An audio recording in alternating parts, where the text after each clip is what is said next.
We are interviewing at Off the Block blog with Pepperdine head men's volleyball coach David Hunt, who also is the head coach for the USA men's team in the Pan Am Cup. So, Coach Hunt, first off, how did you and the team prepare for the Cup? How did I what? I'm sorry. How did you and the team prepare for the Cup? Ooh, yeah, there's been a steady group of guys that's been training in Anaheim all summer. So a lot of them have been in the pipeline. I think John's had, I'd probably say 80% of those guys, for maybe the last few summers in the gym. And then a few guys added, when they finished school, or some of the guys are currently in school, so they were able to come when they had a little bit of off time. But we've been training as a group, sort of like with this, say, 19 guys that were in contention for the roster for about 2.5 weeks now. So I'd say for the last 2.5 weeks, we've been getting after it in terms of knowing these are the guys that we want to take and we're evaluating, and our staff is with them. And so, yeah, that's a long-winded answer to sort of talk about the roster that we have now of 14. Oh, we'll get more into the players specifically, and also your conversations with Coach Sparrow. But let's talk a little bit more about the Cup. It's been 6 years since the USA has won the Cup. What is the biggest challenge, and how do you overcome that challenge this time around? Yeah, no, I haven't been there yet. On the men's side, I was there on the women's side. So John Hawks, who's helping coach this group, he was there in 2009, 2010, I think he said. So he's been really valuable to have in terms of bouncing ideas off of, not just because of his volleyball knowledge, but also his knowledge of the tournament. Rob Nielsen, who was the head coach of the group last year, has been in the gym, obviously, with the World Championship group, so it's been good to see him and pick his brain a little bit. And so I have a general idea of what we might see and might expect, but a lot of unknowns right now. So we're digging up some rosters of teams that are in our pool. They're just online earlier today, trying to figure it all out and see who might be bringing who. I was going to ask you about the teams in your pool. Is there anything that you can tell us other than what you gleaned off the roster?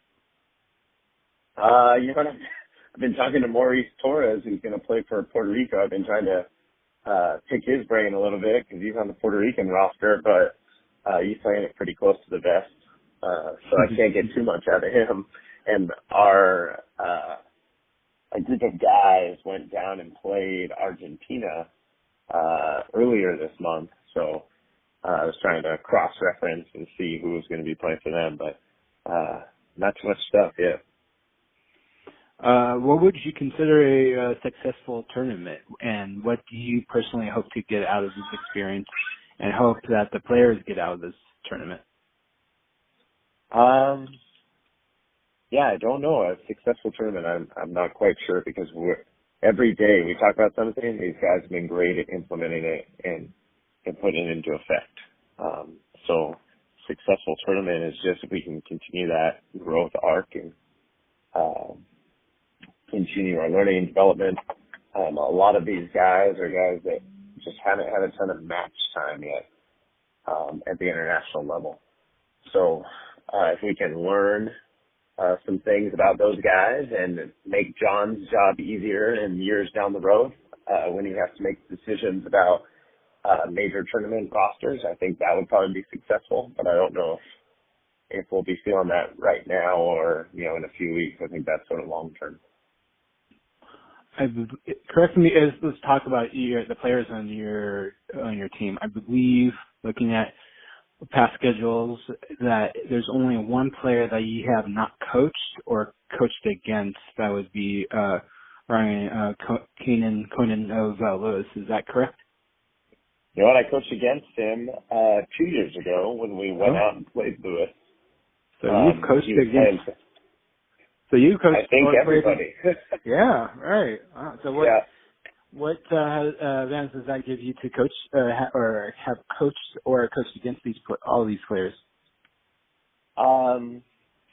Yeah, it's really fun. Me and Hawks, at least once or twice a practice when we're walking around, say, man, it's really nice to have that on our side now, and you see these guys for some of those guys we've seen for, 6 or 8 years, right, through the recruiting process and then through their college careers. And you're really aware of what they can do, right, and what they can do at a high level. So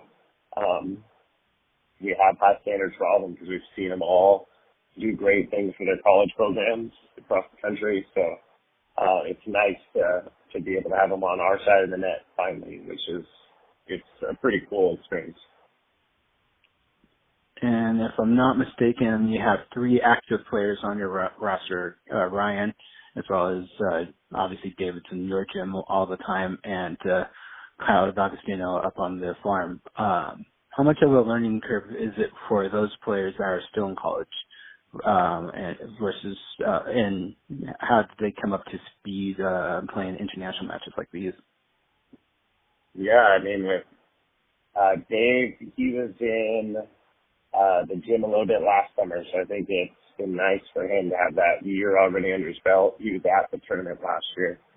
Ryan just joined us a few weeks ago, and he was on a foreign tour with Lewis, so he didn't miss a beat. He got in the gym, and he's used to playing high-level volleyball, not only from being at Lewis, but from their foreign tour. And then Kyle is a young guy, but I think he's, an old guy at heart in terms of he's grown up around volleyball. His parents have been involved in volleyball for years, coaching and running a club that he was playing for. So even though he age-wise is pretty young, his volleyball IQ and experience are pretty impressive. So all of those guys, as with everybody on the roster, deserves to be there. And that's not just physically with what we think that they can do down the road, but also just their mental ability and their volleyball acumen, I guess it would be. All right, that I can't have an interview with you without asking a silly question. Is Kyle D'Agostino really 5'9"? Ooh, I have no idea. Both me and him feel really short, I think, with this roster. This roster seems exceptionally tall. I have no idea. All right. I'm going to not accept that question and ask you another silly question. Better look, Price Jarman's stash or Mitch Strahl's beard? I don't think Price has the stash going on anymore. What? He looks clean cut. Yeah, he looks clean cut, and he's ready to go. But Kyle Russell's got a pretty disgusting looking thing on his face right now, and Mitch has trimmed up his beard a little bit. I was watching last year's Pan Am Cup video, and his beard was definitely a lot longer. So it's a little bit more under control. But I'm just jealous because I can't grow anything on my face. So kudos to those guys. All right, let's talk a little bit more seriously about your players. Jonas Safe is your captain. Is that your decision or was that a team vote? No, that was I'd probably say our decision, staff. He's a veteran guy. He was there last year. I'm not sure if he was the captain last year or not, but he's been in the gym all summer. The conversations that Jonah's having with the other players and sort of instigating some good talk just about volleyball, right? And when we sit down as a group and try to sort some things out offensively, defensively, or try to implement, what the guys on the World Championship roster are doing, Jonah's a great ambassador for that and just takes guys under his wing and shows them the way it should be done, not just with his actions, but also by having the right conversation. So I don't think it was maybe a decision by the staff per se. It was just, hey, that's the guy, and we all know it. Well, speaking of Jonah, between him and James Shaw, I would say that. Would you say also agree that the center position is the biggest strength of your team right now? Ooh, I don't know if it's the biggest strength. I think the amount of depth that we have is sort of silly. In James, Jonah, and then we had Michael Saeda on the roster. We had the three probably most active setters in NCAA history. I mean, they probably combined for 1,000 kills themselves. So we definitely have an active group of setters in the gym, but it's one of many strengths of our team, I think, the setting position. Oh, you forgot the other person that would probably be up there would be Jennings Francisco, but she was pretty active in his own right? Yeah, it's not just active, he's just straight physical, I think is the term that I would use for him. Let's go down into coaching. You talked about the dialogue that you had with Coach Sparrow. Can you tell us more about the conversations that you've had and what directive he has for you in terms of what he hopes to get out of this team and this event, and how that will benefit the men's national team on a macro level? Yeah. So John's extremely busy with lots of things, right? He's not only is he prepping for world champs, but he's on the forefront of trying to get men's volleyball to grow in our country. So he's doing lots of things. So our conversations, it's really me just trying to soak it in and soak in sort of what his vision is for the program, and he can clearly articulate his vision, not only physically, but then culturally for the guys, the team, the entire program. So that guides me and John Hawk's conversations really easily. And, John Hawks is a veteran coach himself, not just knowing John, but also in the USA program. So the combination of those two guys, I think sort of, it's not even a decision-making process, really. It's just, hey, it's pretty clear cut what's going to benefit USA volleyball in the future. And so our roster is formed with definitely the future in mind.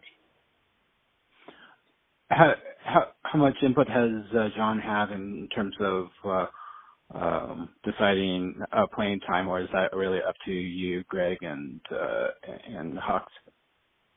No, yeah, he's given us a lot of the latitude to make those decisions. He's given me, in my conversations with him, incredible latitude to do what I need to be successful, but also has given me, like I said, that sort of parameters on, hey, here's the culture that I see, here's what I see for the men's national team. So it's pretty impressive he's been doing it for many years, his involvement with the U.S. team, obviously as an assistant, now as the head coach. So,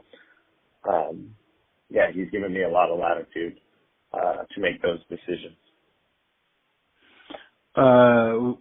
You really have been blessed with great mentors. Well, John has obviously you detailed that just right now, but also we all know that Marv has been a huge mentor in your life. Has he had any influence in preparing you specifically for this event?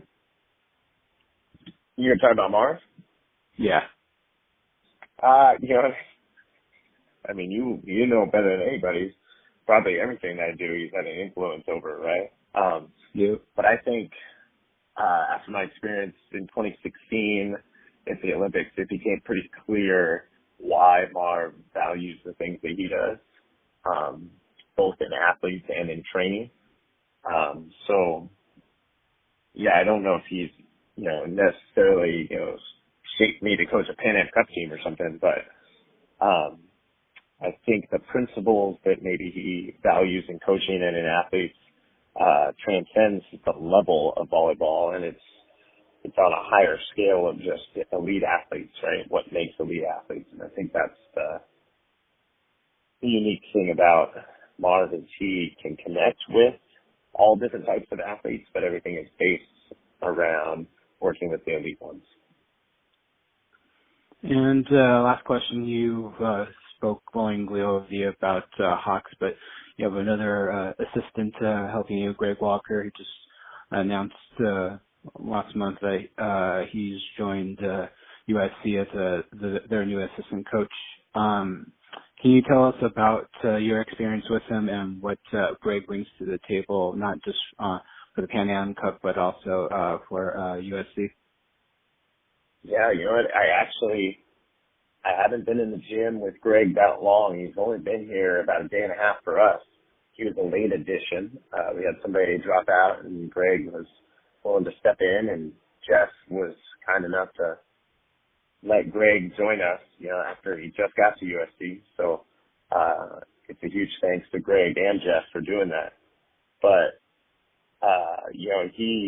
I think it's pretty well known, maybe it's well known, what he's done internationally with our sitting team. And I think he definitely has an energy and a passion about volleyball when I talk to him, but I've talked to him recruiting-wise over the last few years. So I'm excited, one, to be around him as a person for the next few weeks, and then to hear his thoughts about the game, his thoughts about the team, because now he's going to view these guys through just a fresh lens where me and Hawks have been in the gym for a few weeks with these guys, so we sort of know where they're at, or you've sort of seen, areas that they're working on. Maybe they're not so clean at it or so good at it yet.